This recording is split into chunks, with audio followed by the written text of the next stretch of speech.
Mga Karaos, good morning. Yan, good morning. Kamusta po tayong lahat? Ito, welcome back po muli dito sa aming channel. Bali, January 7 po. Yan, araw po ng Miyerkules. So, ito, project update tayo sa mga ongoing project natin. Tapos, kamustahin po natin yung vlog natin dito sa Anyana Beller East Project. So, kahapon di na po ako nagtagal doon kasi umabol tayo rito sa Phase 3 Project.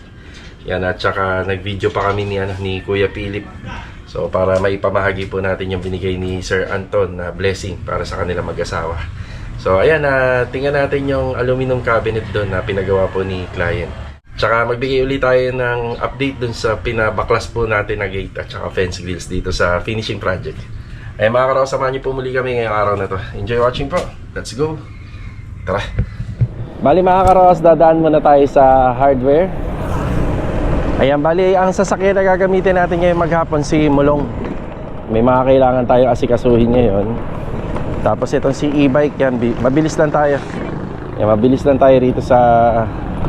Nagulat ako rito sa Avanza. Ang bilis. Bali ito mga Karaos, dadaan lang po muna tayo sa hardware ngayong umaga. Si client owner nga pala rito sa project natin sa Phase 3. Nagpadagdag siya ng mga ilaw sa eaves. Ayan, kailangan po natin ng flexible hose. Yung 1/2 na pang electrical. Ayan, after ko rito, gagamitin naman natin si Mulong. Ayan, papunta tayo ng Tansa Garden. Tapos, dediretso tayo ng Anyana Beller East.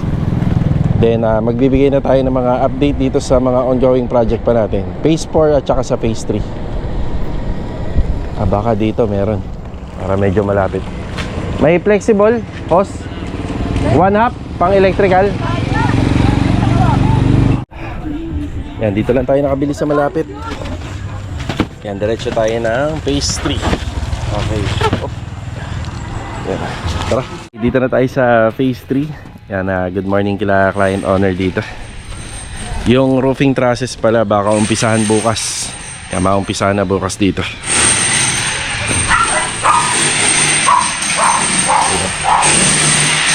Rick, morning Rick. Morning, boy. Rick. Okay boy, morning po. Morning. Yeah. Yeah, ate tayo sa taas.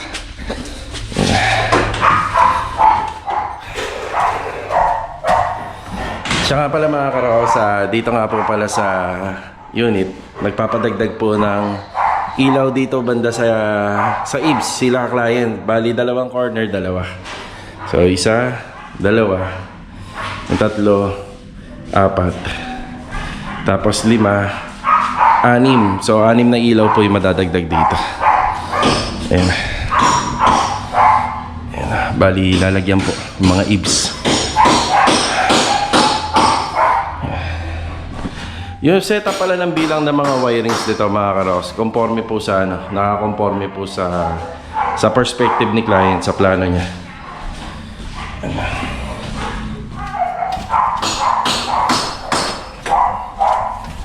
Yan, nandito pa yung ibang mga wires.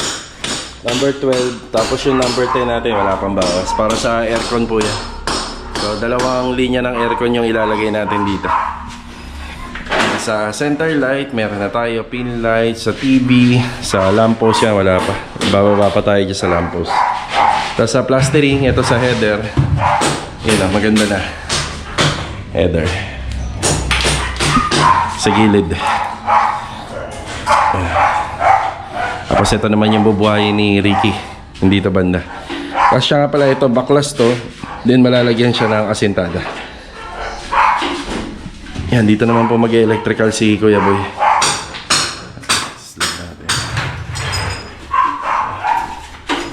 So, center light, dalawang pin light, tapos pin light to. 3 rin dito, then may exhaust fan. Tapos dito sa may TNB, 4 na pin light, isang exhaust, tapos may LED wall mirror and water heater or shower heater. Yan. Tapos maalala nyo, nung binili ko to, kulang pa to ng dalawa. Isang 32 at saka isang 20. So, yun pa yung kulang niya sa breaker. Yan, sa susunod na araw or bukas, baka ito naman po yung asikasuhin natin. Sana po hindi umulan. Siya nga pala ang layout nito sa roofing trusses. Kung ano yung nakikita nyo parang pinaka lupa rito. So yan ang hindi madadamay sa bubong. So banda dyan may bubong pa yan. Tapos ito, close na po to sa sa roofing. Yan, naka-close tayo rito. Tapos meron tayong mga grills dito. At saka sa gilid meron pa rin grills po yan. So lalagyan pa rin po natin yan para mabuo natin yung polycarbonate, yung harang. Yan, dyan banda yung malalagyan ng ilaw. So kanto-kanto lang, 1, 2. Yan, hindi po pwede maglagay sa dulo kasi may ventilation doon, may mga butas po yan. So sa pagkakaintindi ko, ang lalagyan po dito, dulo-dulo lang. Kaso nga lang, may ventilation ho kasi rin. O bali dito na po yan, 1, 2. Tapos yung sumunod, 1, 2. Sumunod din. So sa haba nito, kulang na kulang talaga yung rito, 2. Pero kung mas magkalapit sana, mas maganda para mas maliwanag. So na-encounter kasi namin medyo hindi maliwanag yun pagka ganun. So dito, 1 rito, tsaka dito sa dulo. Yan, dito may butas kasi. So feeling ko dyan po ilalagay ni client. Pero ipapaliwanag ko na lang sa kanya na hindi pwedeng maglagay ng butas dyan. So tara. Ayun, dito pa. Tara rito. Dito, 2. Ilang ilaw dito? 1 lang ano? 2 yata yan, kuya. 2, 1. 2. 3, 4. Plus dito sa CR. Mga 10 na. 10 junction. Yan, pahabol si kuya. Marami tayo So nakalagay. Hindi, para iba yun para sa garden yun. Oh, dun yun sa garden. Yan, ito, bibilin talaga natin yan para rito. Sige, nagkulang na ng junction, 2. Tapos nga pala yun, ano? Electrical tape, marami ka pa? Marami pa. Oo. Yung hagdan nga pala, paano kung o ihuli na natin. Ihuli mo na lang to. Pero yun dyan, kaya mo na yan sa gilid-gilid. Hagdan na bakal ba? Hagdan na bakal? Yung Scaffolding. aluminum. Ay, yung aluminum. Andito lang sa pastry. Nakakila ko ya Dindo. Pumunta na lang ako rin. Sige, sige. Ihuli ko na lang yung junction mo. Pagbalik ko na lang. 2. Sa dulo. Walang CCTV yan Wala. Dito lang po tayo maglalagay. Sige. Hindi ko lang muna makabudin sa bilog dito. Sige, sige. Okay, binili ko na muna yung kailangan ni Kuya Boy. 10 junction box to. Yan, para bago tayo umalis dito sa may Lumina. Yan, dire-diretso tayo. Yan na. Tara. Op, ya. Kuya Boy, ito yung Okay. Bali mga karos, nandito pa rin tayo sa pastry. Yan, pabalik-balik tayo rito. May kailangan din yung tropa rito. Yan, binili ko muna. Kuya Rigor, good morning. Yan na, liha, tsaka yung basahan. Yan, halos tapos na yata si Bilog dito na kuya, no? Ayun, tapos na si Bilog dito. Ganyan lang naman po ka-simple yung pagbabago. Ang naiba rito, bali yung naiba po rito is wala na yung 1x3 na bakal. Yan na. Nagdagdag tayo ng 1x1. So ang gagawin ni Kuya Rigor na lang po dyan, yan, polytop, liha, masilya. Yan, tapos primer uli, then pipinturahan po all black na. Kasama ni Kuya Rigor dito si Master Dindo. Nasa taas. Master Dindo, good morning! Good morning! Ay, morning. Nandun sa taas. Ayan, balik tayo rito mamaya. Bali yung update niya pala rito sa cabinet bukas. Ay hindi, sa ano pala? Sa Biyernes. Webes pa lang bukas, Biyernes. Yan, kakabit nila yan. Yan, pati ito susukatan na uli. Baka pa possible pati screen bar nito. May kabit na. Tapos general cleaning. So maraming magagawa ngayong araw. Tapos bukas halos madami na magagawa yan. Then general cleaning tayo. Then kapag naikabit na yung mga cabinet, yung babalik na yung installer natin dito. Yung para sa ilaw tsaka sa accessories.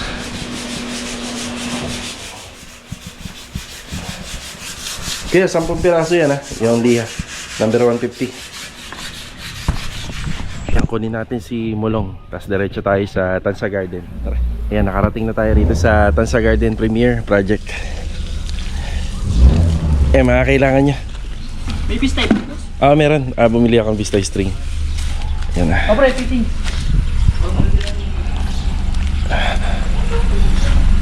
Yeah.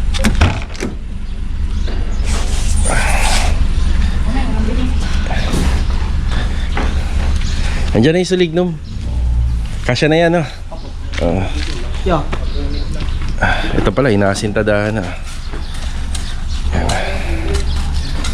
Yan na, sulignum naman na po nila to kahapon. Tapos ito yung karagdagan para rito sa gilid. Kailangan. Good morning muna, Rusty. Good morning. Kaya Richard, morning. Good morning. Kaya Doming Morning po. Yan, nakabalik na pala si Kuya Sandy rito. Kuya Sandy, morning. Good morning. Medyo okay ka na? Okay na. Ayan. So na-adjust na po namin to. Ayan, na-adjust na. Ayan.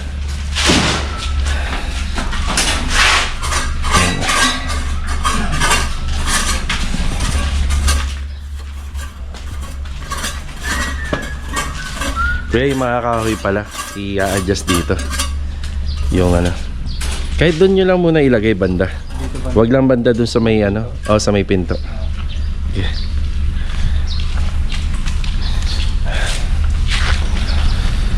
Sira na pala yung bistayan nila rito. Ayan, bumili tayo ng baga. Butas na. Tsaka pala nakapili na ng tile si client owner dito sa mga floor area. Sa floor area doon sa loob. So baka magkaroon tayo ng delivery sa susunod na araw. Available naman na yung mga ano natin dito, yung mga tiles na gagamitin. Tapos ito, magkakaroon pa ng design to. Kakaroon pa siya ng disenyo. Baba. Tapos yun sa mga poste, yan, available na yung mga tiles natin dyan.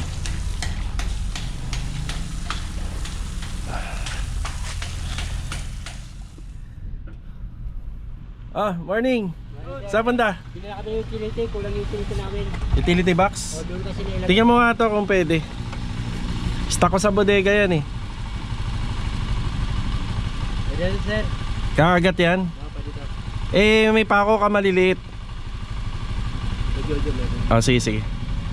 Akin na. May pang-abo na pa naman dyan sa'yo. Sige, sige. Saka yung ano, PPR ni Louie kulang. Kulang? Okay, okay. Sige, sige. Kayo na bahala. Yan, good morning kay Louie at saka kay Adonis. Sila yung gumagamit ng kolong-kolong dito. Kasi kapag minsan nakatutok ako doon sa ibang project, nag-iiwan na lang po ako ng pambili ng materyales. Yan, payo ko naman sa kanila, huwag masyadong sobra. Kailangan na masakto namin kasi kay client owner lahat ng mga materyales na ginagamit namin dito. Kaya okay lang magpabalik-balik, may expenses naman tayo sa miscellaneous fee. Kaya kahit pa paano, yun na lang din yung tulong natin kay client. Yan. Dito na po tayo sa Anyana Beller East Project. Maraming salamat sa araw-araw na magandang weather pagkatapos po ng bagong taon, diba? Parang hindi yata maganda yung term ko. Pagkatapos ng bagong taon, pwede rin naman. Okay, dito na tayo.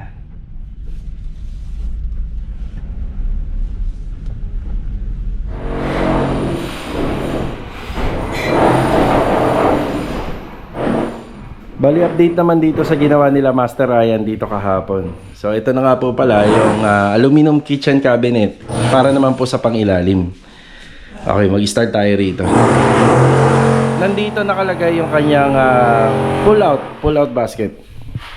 Ang mga ginamit dito sa mga detalye, ang mga ginamit po rito is soft close. So una dito, meron pang cutlery. Yan, cutlery tray. So sa soft close nga pala, medyo may buwelo lang po yan pagka tinulak, meron naman pong konting persa pagka binuksan.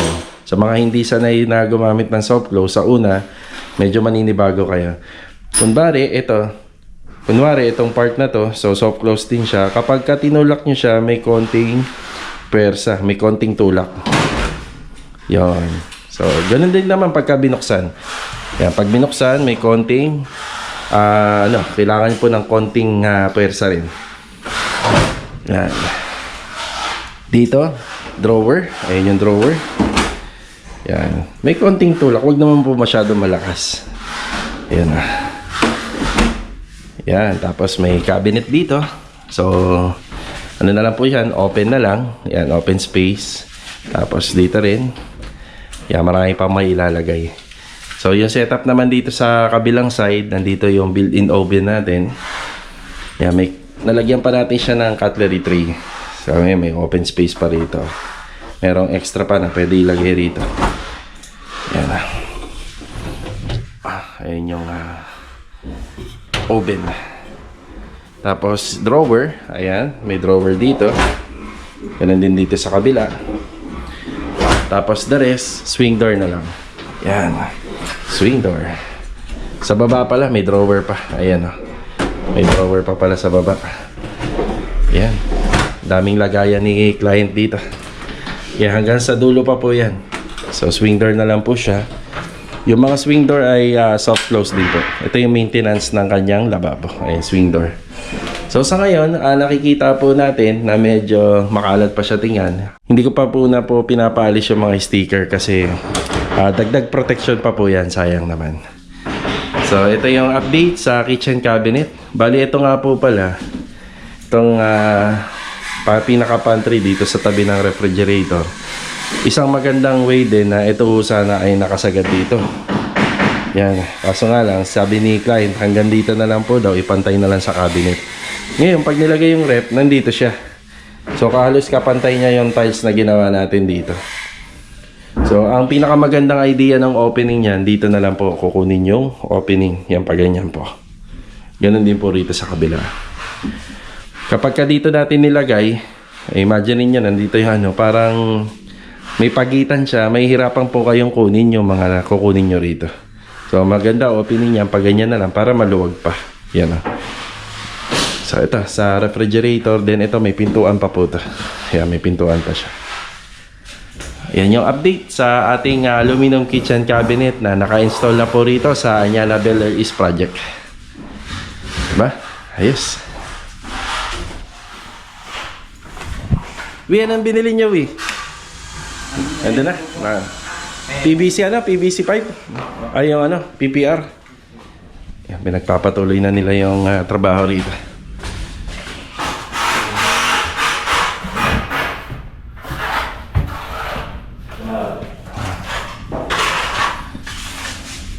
Sobrang halo, sayang. Sige, para meron na rin yan. Oo.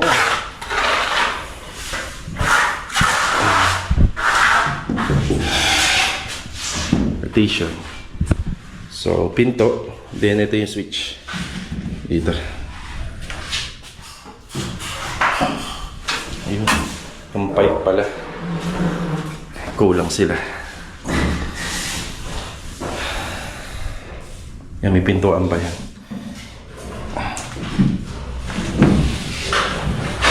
Joe, bukas na ako bibiling plywood.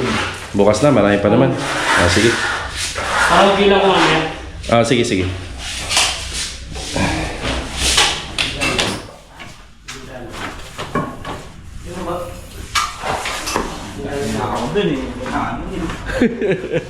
Bakit? Ano ang kulang niya?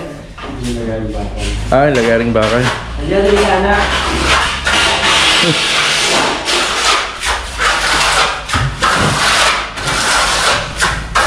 Nakuha mo na?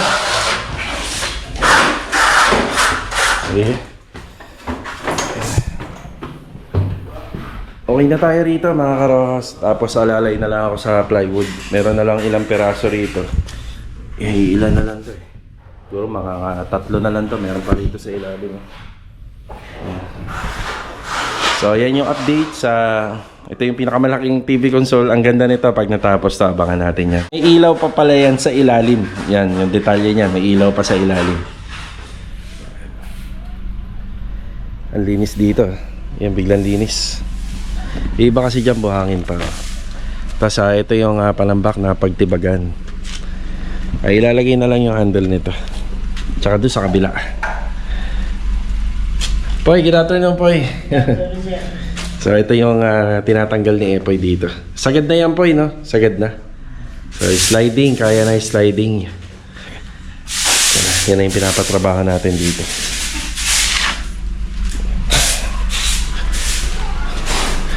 Access niyan papunta rito syempre.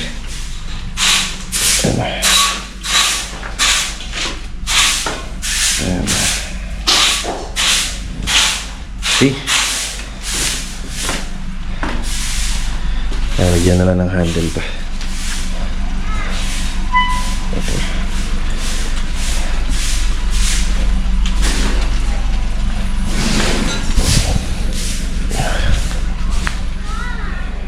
Bali pahabol na shoutout nga pala kay Sir Ryan Torres ng Grand Cayman Island. Yan, God bless sa iyo, sir. Ingat palagi, always. Bali ito mga karos, kakatapos na natin na mananghalian. Yan, kakain lang natin. So ito meron tayong konting reaction dun sa mga nag-comment tungkol dito sa naging project natin sa Phase 3. So bago ang lahat, shoutout nga pala muna dun sa nagre-react dun sa ibang mga comment. So ito talaga ay nanonood ng ating mga vlog. So sinasagot niya yung mga nagko-comment base dun sa vlog. So meron siya pinapakita explanation dun na may minutes kung saan matatagpuan yun, explain natin.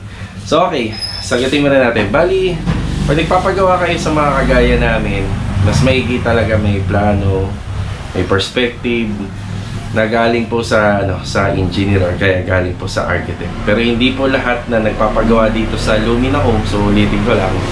Tagal ko na itong ina-explain sa inyo. Dito sa row house, sa mga up and down, minsan yung setup plan lang yung meron po sila. Pag sinabing parang setup plan, yun yung nakuha nila sa requirements dito sa architect bago po magpasa ng mga requirements dito sa Lumina. So yun yung tinatawag na blueprint. So yun lang po yung meron doon. Hindi po naka-include doon kung ano yung magiging pinaka-setup ng loob ng bahay, at hindi rin po naka-include doon kung ano yung drawing, walkthrough, kung ano yung makikita sa perspective. Ngayon, kapag mag-uusap na kami ng kliyente, pasensya na, merong medyo maingay lang, sana maintindihan niyo yung boses ko.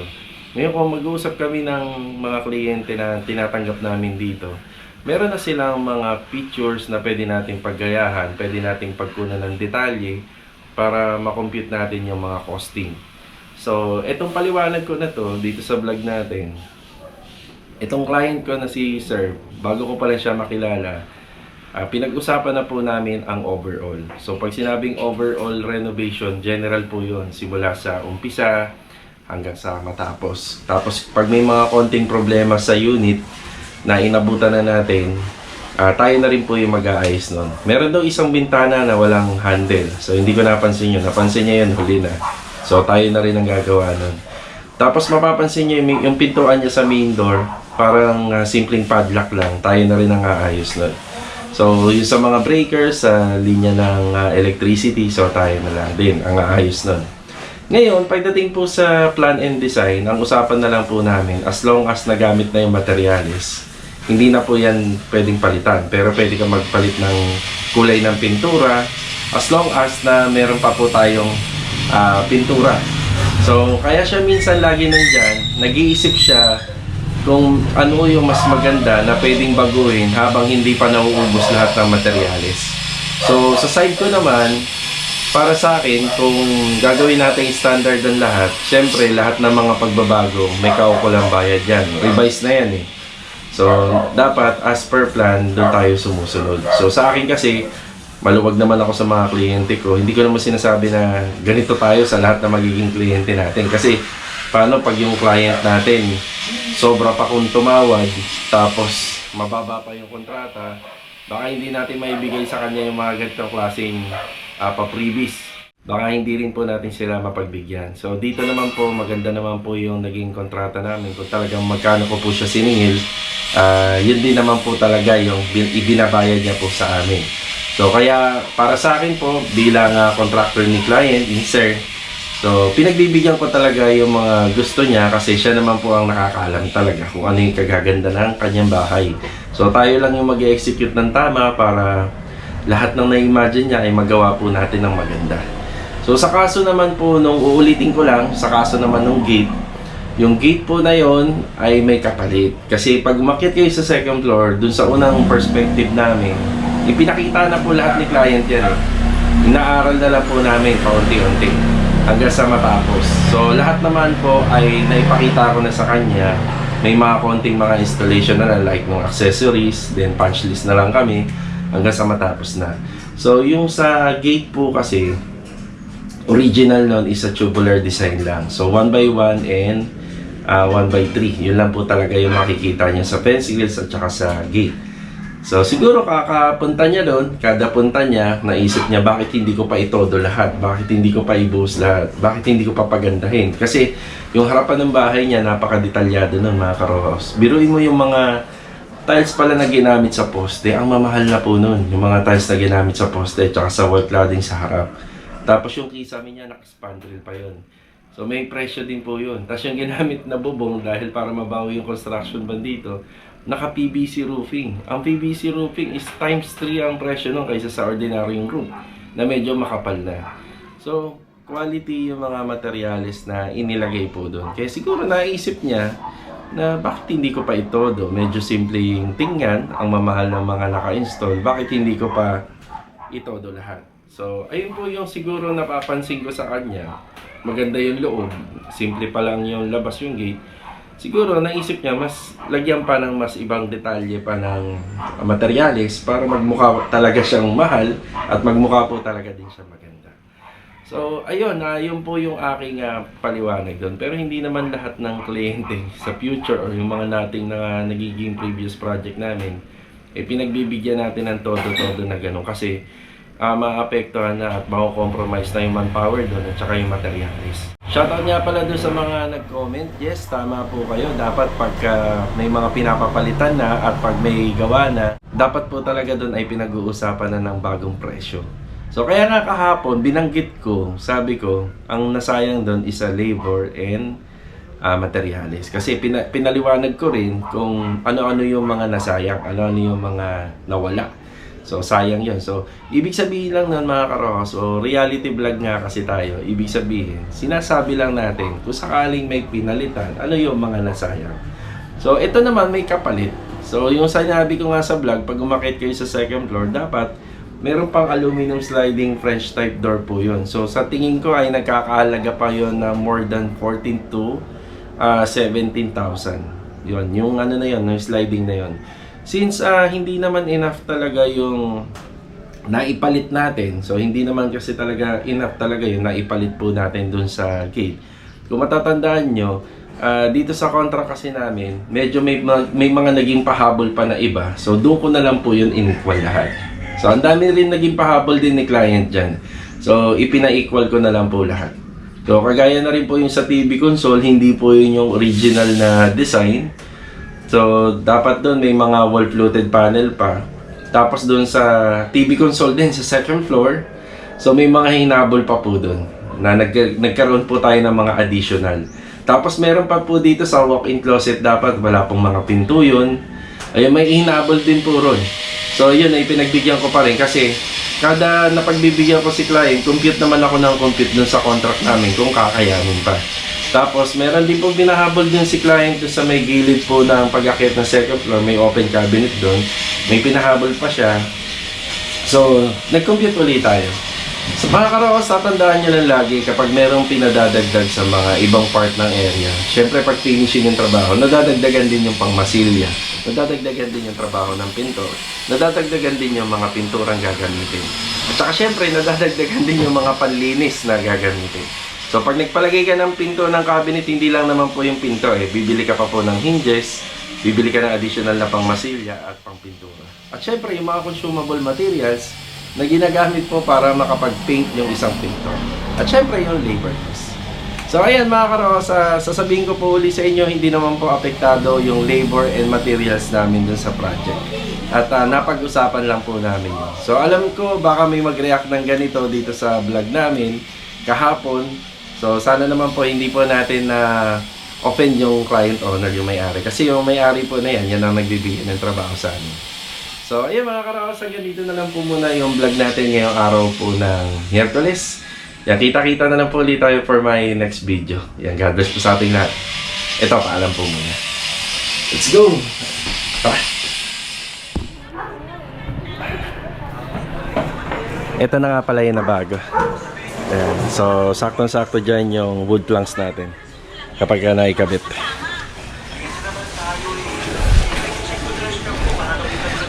Bale, itong gitna hindi na magkakaroon dahil nag-usap na kami tungkol dito na hindi na nga kaya. Ayan, gawa lang dahil dito sa disenyo na to. Clearing na tayo, kuya. No? Bali, pagpasok natin bukas, sobrang luwag na. Oo, clearing na.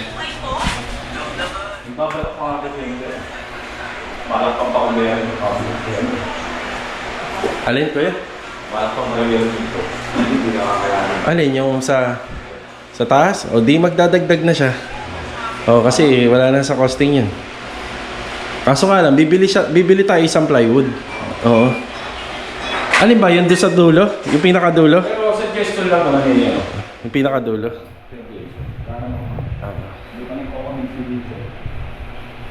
Saan ba? Sa bahay niya o dito? Sa ano, okay. Pero iba yung nag-suggest, iba? Okay, hindi yung may-ari. Sige.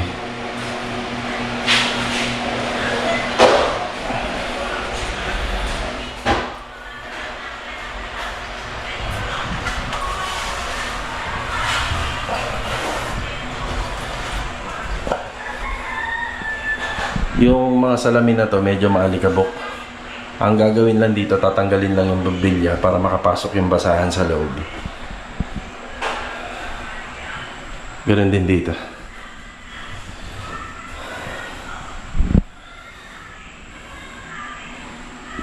Ito yata yung tinutukoy ni Kuya Dindo.